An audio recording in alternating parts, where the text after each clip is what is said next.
The snow outside the Riverside Cafe didn't just fall.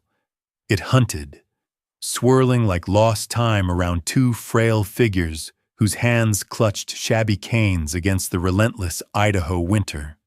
Elena Vance, a field-hardened FBI agent, sat in the shadows, her coffee long cold, watching as a predator's shadow loomed over the elderly couple from the very family meant to be their sanctuary. Before we reveal the shocking truth behind this betrayal, please subscribe and follow this journey to the end. Comment below with the city you are watching from so I can see how far this story has traveled. The air inside the cafe was thick with the scent of roasted beans and cinnamon, a stark contrast to the acute metallic cold biting at the glass. Elena Vance leaned back in her chair, her back erect, her dark hair streaked with a tension that only 15 years in the bureau could forge. She wasn't here for the warmth. She was here because the silence of the mountains was the only thing that didn't demand an explanation she wasn't ready to give. At her feet, Rex, a lean Belgian Malinois with amber eyes that never truly slept, shifted his weight. He was trained to detect fear before it manifested, and right now, his ears were pricked toward the door. "What do you see, boy?" Elena murmured, her voice a low rasp. Rex didn't bark. He let out a low, uncertain whine of recognition. Elena followed his gaze to the window, where two figures stood as flimsy as paper against the swirling white. Jack Sullivan, 84 and folded forward by time, leaned heavily on a wooden cane. His wife, Mary, clung to his arm, her gloved hands shaking from fatigue as much as the freezing wind. They looked less like patrons and more like refugees from a war they were losing. "Maybe we shouldn't, Jack," Mary whispered, her voice barely audible over the gale. "We can locate another location." "Just to warm up for a minute," Jack replied, his pride faltering as the cold seeped into his bones. They entered the cafe, the hardwood floor groaning under their hesitant steps. Mary approached a table where two younger women sat with sketchbooks, her tone contrite, almost pleading. "Excuse me? Would it be okay if we sat here for a minute?" The girls offered uncomfortable, frozen smiles before one shook her head. "Sorry, we're waiting for someone." Mary nodded, retreating so quickly she lost her balance on the wet floor. Jack reached out, his movements too slow, his cane slipping. Before gravity could claim her, Elena was there in 3 solid steps, her grip firm on Mary's elbow. "Gotcha," Elena stated, her voice forceful yet hushed. "I'm sorry. We didn't mean to cause trouble," Mary gasped, looking up into Elena's piercing gray eyes. "This is where you can sit," Elena said, her tone a certainty rather than an offer as she pulled a chair from a nearby table. Jack hesitated, his silent dignity wrestling with exhaustion, before giving a single nod. "I'm grateful, miss." Rex padded forward, resting his chin lightly next to Mary's boot, a small tail wag signaling his approval. Elena sat across from them, her FBI training cataloging every detail. She saw the way Jack placed his hat on his knee, his sparse white hair damp with melted snow. She saw the way Mary's fingers curled around her husband's hand under the table. "The storm came early this year," Elena remarked, her eyes tracking Mary's trembling movements. "People weren't ready," Jack laughed dryly. "It appears to be a recurring theme." Sarah, the barista, brought 2 steaming mugs of tea, her expression softening as she met Mary's eyes. "Be careful. It's hot." As Mary lifted the cup, her sleeve slipped down just enough for Elena to catch a glimpse of the edge of a dark line along her flesh. It wasn't a bruise from a fall. It was the deep, oval imprint of fingers that had grasped too tightly. Mary saw the look and swiftly pulled her sleeve back, forcing a smile that stopped short of her eyes. "Clumsy, that's all," she muttered. "Fell last week." Elena didn't respond, but her jaw flexed. She recognized the signs of dominance masquerading as care, the isolation wrapped in the language of love. She looked at Rex. The dog's eyes were half closed, but his body remained tight and vigilant. "Who's waiting for you at home?" Elena asked, her voice deceptively casual. "Our grandson, David," Mary whispered, her fingers unintentionally touching the bruise. "He manages everything, the bank accounts, my insurance, the house. He didn't want us to cost him more electricity when the storm rolled in," Jack added, his voice raspy with a sudden burning anger. "He told us to leave if we didn't like how things were run." "So we left with what we could carry," Mary said, her voice breaking. The cafe hummed softly around them, oblivious to the domestic storm at their table. But Rex's ears twitched. Soon he positioned his body between the couple and the door, a low, steady growl echoing in his chest as heavy boots crunched on the ice outside. The shape beyond the fogged window was large and motionless. A shadow was watching, deciding whether to enter. "Is he aware you came here?" Elena asked, her hand moving to Rex's collar. "He is an expert in everything," Jack replied, his words heavy with the realization that they were being hunted. Elena looked at the elderly couple, then at the silhouette in the storm. She knew two things with absolute certainty. There was more danger approaching than just the winter air, and she wasn't about to let these people face it alone.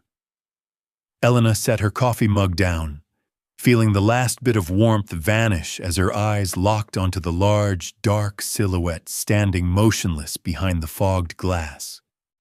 Rex let out a low growl, a vibration that traveled from his chest into Elena's hand, signaling that the predator had found its prey. She knew David wasn't just a disobedient grandson. He was a calculated abuser, terrified that his control was slipping through his fingers. "Don't look at the door. Look at me," Elena commanded, her voice dropping into a register of authority that Jack and Mary couldn't help but obey. She placed cash under her mug and signaled Sarah to prepare for a quick exit. Mary's hands shook as she gripped Jack's arm, her eyes wide with the terror of recognizing the man stalking them from the shadows. "He won't let us go, Agent," Jack whispered, his voice raspy with the weight of years of silent humiliation. Elena didn't offer empty platitudes. She stood up, her body shifting into a tactical stance that Rex recognized from years in the bureau. They stepped out into the biting air, the snow crunching under their boots like the grinding of teeth in the dark. David's gray truck roared to life, its headlights cutting through the mist like the eyes of a demon tracking its kill. Elena ushered Mary into her black Ford, while Rex leaped into the back, his amber eyes fixed on the rearview mirror. "Buckle up, we're taking the old logging road," Elena ordered, her hands gripping the steering wheel as the gray truck accelerated to close the distance. Mary held her breath, feeling the heat of David's rage as the headlights behind them began to flicker with predatory intent. A sudden jolt from behind sent Elena's car fishtailing across the icy asphalt. David was no longer hiding his objective. He wanted to force them off the road, to reclaim his property through sheer violence. In that heart-stopping moment, Elena realized a shocking truth. David wasn't just trying to take them home. He was making sure they never lived to tell anyone what was really happening behind the locked doors of that farmhouse.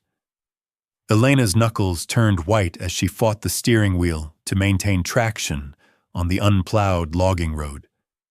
Behind them, David's truck roared like a wounded beast, his headlights flickering in and out of the dense pine branches as he swung wide for another strike.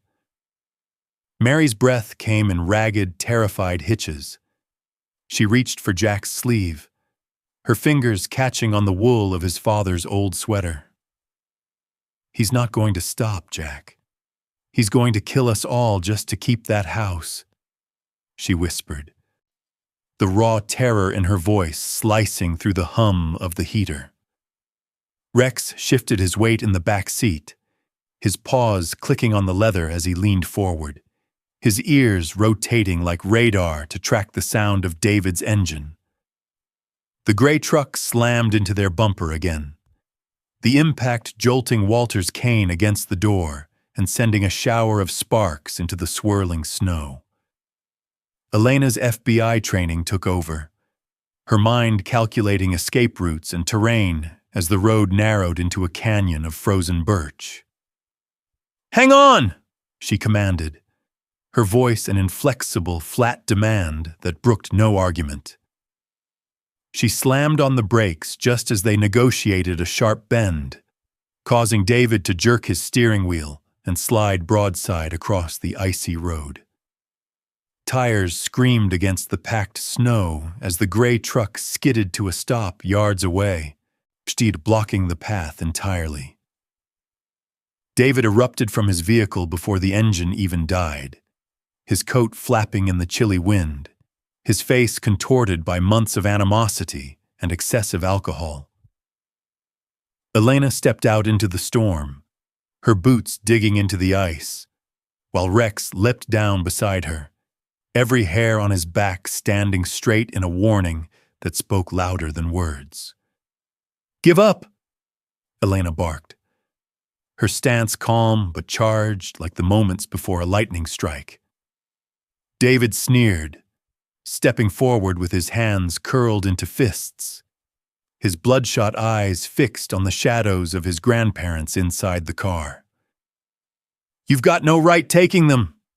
They're senile. They lie when it's convenient," he yelled, the whiskey and rage roughening his speech into a growl. "They are not assets or property, David, and I've seen enough to know exactly what fear looks like," Elena responded, her tone becoming stern as she moved to bridge the gap between them. The major twist shattered the tension when Jack forced his door open, his old cane slipping in the snow as he stood with a conviction that defied his failing body. "It's not about the money, David. The moment you began to count what you could take, you lost your family," Jack shouted, his voice trembling but forceful. David's eyes darkened with a cold, predatory light as he realized his grandparents had finally found the strength to rebel.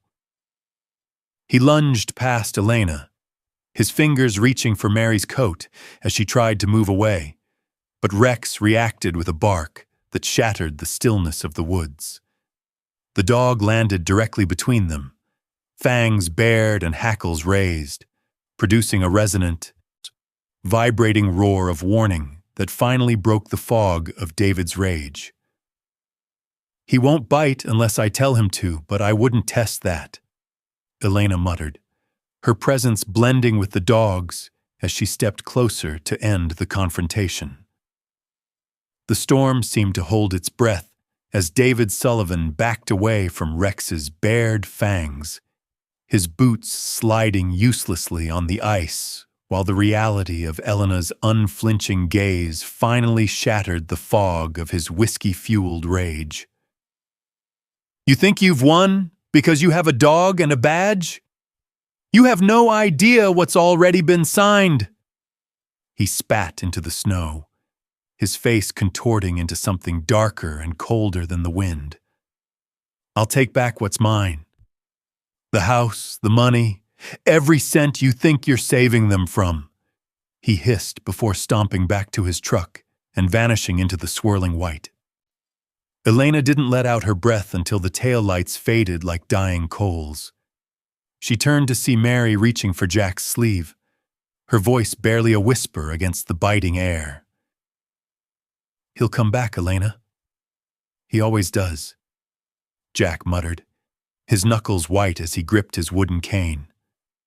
"Then we'll be ready," Elena replied, her voice carrying the quiet, lethal confidence of a soldier who had endured far worse storms than this one. The motel room they reached an hour later smelled of damp carpet and detergent, a meager refuge that felt like a sanctuary to the Sullivans. Elena sat at the small desk, her posture rigid as she pressed her phone to her ear, the old instincts of a field agent snapping back into place. Financial control, physical assault, and systemic elder abuse, she stated into the receiver, her tone sharp and professional. "C'est Mark. I need you to pull the documents on David Sullivan immediately. This is methodical, not just a family dispute." The major twist hit when Mark Rivera's voice crackled back through the speaker, tinged with a frustration that made Elena's stomach twist. "Elena, the house title was already transferred to David's name last October," he revealed, the words landing like a blow in the quiet room. Jack lowered his head, his voice hollow as the truth of his grandson's betrayal sank in. "I thought it was just paperwork to help with the bills." "He didn't just steal your money, Jack. He was planning to sell the land out from under you while you were still in it," Elena realized, her jaw tightening as she looked at the deep finger imprints on Mary's wrist. "I'm calling Grace Harper. She handles pro bono elder defense," Elena said, seeing her finger already scrolling through her contacts. "We're going to record everything. The medical reports, the bank withdrawals, every bruising memory he thought he could bury." A sudden, firm knock at the motel door made Mary wince, but it wasn't David. It was Sarah Green from the cafe, holding a bag that smelled of warm soup and fresh bread. "I couldn't just stay home knowing you were out here," Sarah whispered, handing Mary a soft, pale blue sweater that had belonged to her own grandmother. Mary clutched the wool to her chest, her lips quivering. For years, stillness meant fear. But tonight, I think I finally remember what it's like to be important. The following morning, over Sandpoint, the sky remained gloomy and overwhelming, reflecting the weight of the investigation as the team gathered at a modest local clinic. First, Mary Sullivan sat in the examining room, her thin fingers tracing the velvety fur between Rex's ears, finding a strange, rhythmic comfort in the dog's steady, protective breathing. Elena stood by the window, her arms folded, watching the frost melt off the glass as Grace Harper, a former Navy legal officer with a reputation for being tenacious, spoke with the attending nurse. Grace moved with a ferocity born from years of military and legal practice, her voice calm but authoritative as she demanded copies of every medical report and photograph of Mary's injuries. The nurse, a woman with weary but gentle eyes, confirmed that while Mary was stable, she suffered from dehydration and deep bruising on her back and arms, bruises that did not match a simple fall. "You will be all right now, Mary," Elena said, looking across the room with a gaze that finally held a sliver of peace. Mary gave a small, trembling smile and whispered to the Belgian Malinois, asking him if he was her furry protector sent from above, to which Rex responded with a single firm thump of his tail against the floor. Jack Sullivan sat nearby, his hands wrapped over his wooden cane, his soul refusing to give up even as his body failed him. "Do you think they'll find what they need at the house?" Jack inquired, his voice a mixture of hope and dread. Grace didn't hesitate, informing him that the search warrant had already been issued and the sheriff's team was en route to the property. As they arrived at the extreme end of the country road, the Elliston farmhouse appeared drooping and neglected, its faded green paint a testament to the isolation Jack and Mary had endured. Sheriff Tom Miller, a robust man who had seen too much dishonesty in small towns, met them at the gate, his face lined with the gravity of the situation. "Cole, heard you stirred up a hornet's nest," Miller said, shaking Elena's hand before Grace stepped forward with the professional sharpness of an elite attorney. They entered the home, where the air permeated with neglect and the cold. Long coils of wallpaper peeled from the walls, and a final notice envelope sat abandoned on the dinner table. Mark Rivera moved through the rooms with his camera, capturing the overturned chairs and the unpaid invoices that David had ignored while draining the couple's accounts. Upstairs, the air grew stagnant, and Grace's gaze became stern as she pointed to a second door, one with a heavy metal lock bolted to the exterior. The lock gave way with a single violent hit from a crowbar, revealing a frigid bedroom with 2 twin beds and a window that had been nailed shut from the outside. "He stored them here like cargo," Grace said, her voice forceful yet quiet with rage as they found a bowl of solidified, unfinished oats in the corner. Mark stepped in, his camera flashing as he pointed out the deep scratches on the floor where Jack's cane had scraped against the bedpost during his nightly confinement. Downstairs, another officer shouted for the sheriff to see the small office, a repurposed storage space filled with the digital evidence of David's cruelty. Elena hit play on a digital recorder found on the desk, and the room filled with David's shrill, drunkenly slurred voice, mocking his grandparents and threatening them. "You think you can tell me what to do in my house?" David's voice sneered, followed by the sound of a crash and Mary's tremulous, heartbreaking sob. The tape continued, revealing David's plan to sell the land and the house to a development business, a scheme he had almost finalized using falsified signatures and power of attorney transfers. "That's enough," Grace said, her fingers clenching the desk. "He's done." The major twist arrived with the crunch of tires on snow as a patrol vehicle pulled into the driveway, carrying a handcuffed and defiant David Sullivan. He spat at Elena and the others, claiming it was his home and his family, but Grace moved forward with a calm that silenced his outburst. "No, Mr. Sullivan, they owned it. You simply forgot the meaning of family," she replied before the sheriff led him away to the rear of the vehicle. The metal handcuffs clinked with a final, satisfying sound as the door slammed shut, trapping years of brutality behind glass. Jack and Mary stood behind Elena, their hands shaking as they gripped each other, realizing the nightmare was finally over.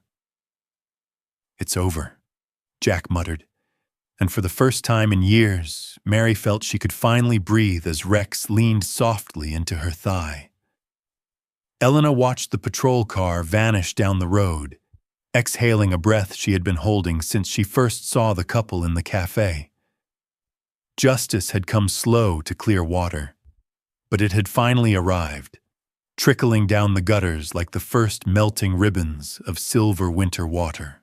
Months later, the courthouse was packed as Grace Harper's voice, as sharp as tempered steel, laid out the evidence of deliberate exploitation.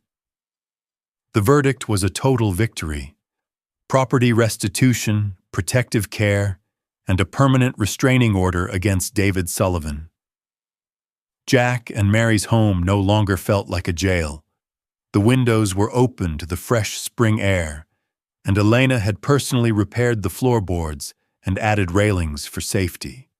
Rex followed them around the farmhouse, his tail wagging whenever Jack issued a whispered order, the spark of strength returning to the old man's eyes. One afternoon, Mary sat in the kitchen, her silver hair arranged in a perfect bun, as she baked oatmeal biscuits shaped like little bones for the dog who had saved them. "Dogs have better souls than most people," she commented, humming sweetly to herself as Rex leaned his weight against her knees. Elena stood on the porch with Jack, watching the first green blades of spring shine against the soft dirt. "Sometimes God sends salvation not with wings, but with a soldier and a loyal dog," Mary said, her eyes clear and kind as she looked at Elena. As Elena and Rex descended the porch stairs to leave, the sound of laughter drifted from the open window behind them. The world outside might remain chaotic, but inside these walls, a new chapter of peace had finally begun for the Ellistons. True miracles appear subtly, embodied by those who refuse to turn away, and the devoted canines who still believe the world is worth defending.